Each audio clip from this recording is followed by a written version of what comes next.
I'm at Ballycrinnan Strand in East Cork, about 2 kilometres east of Garryvoe.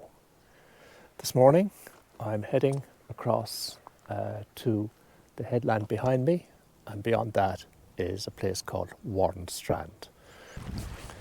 This is the view west towards Garryvoe, about 2 kilometres from here.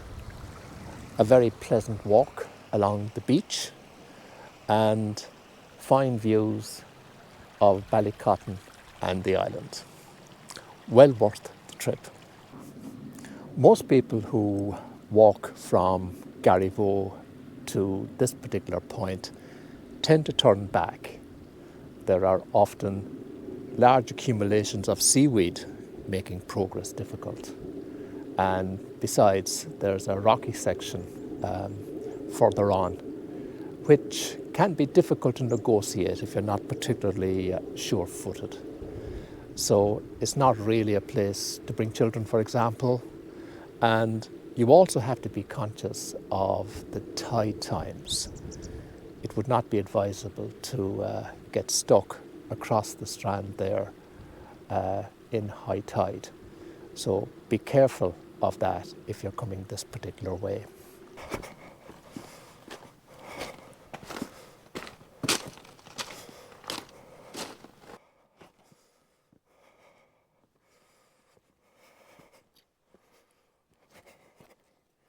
And once we're beyond the rocks and the headland, we're into Warren Strand, where the going becomes much easier.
On the 15th of November 1911, the general cargo ship Tadorna, en route from Rotterdam to Cork, came aground during a storm on these rocks. I remember as a small child in the 1950s, my mother bringing me to see the remnants of the ship, and to my best recollection, it loomed quite large at the time. There was a significant amount of it still visible in all weathers practically. Since then, of course, more than almost 70 years later, very few remnants remain. Just a few iron bars sticking out of the sand the last time I was here about a year ago. And what I'm going to look for now is to see if they are still visible. If they are, they won't be for much longer. Time and tide takes its toll, and before long, all traces of the Tadorna will be gone. So let's see if we can find any trace of it today.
In the 1950s, my mother used to pick periwinkles on the rocks on this particular strand.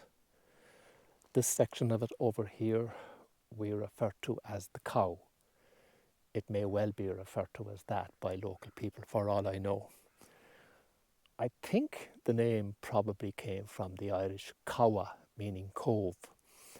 But be that as it may, my mother picked perries, as we call them, in all weathers throughout the year to supplement the monies that my father used to send home from England where he was working.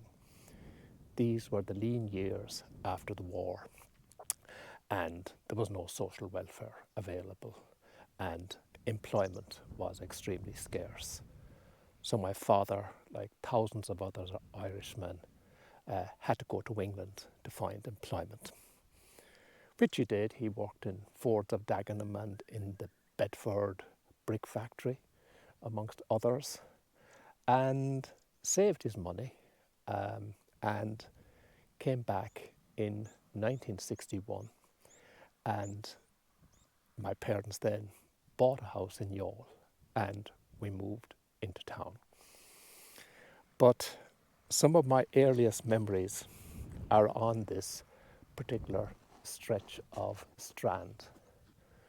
I remember one day, I must have been only 5 or 6, if that, coming across what I thought was the most peculiar object. It was a green bottle, but it was the words or the lettering on it that struck me as extremely strange. The lettering was 7 Up. I had never seen a 7 Up bottle in my life up until then. And I don't think the drink would have been that popular in Ireland at the time. Obviously, it was washed ashore from some passing ship or other. But I can still remember that particular incident as fresh in my mind now, nearly 70 years on, as it was at the time. 7 Up, of all things. How odd.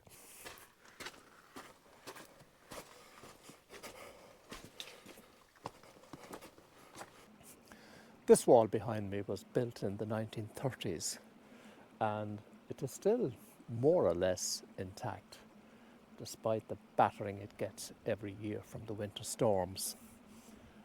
I come out here usually after a major storm to see if it has finally collapsed, but no, it is still standing, obviously, and it is a great credit to the men who built it. It was built to accommodate local farmers in bringing seaweed from the Strand up to their fields for fertiliser.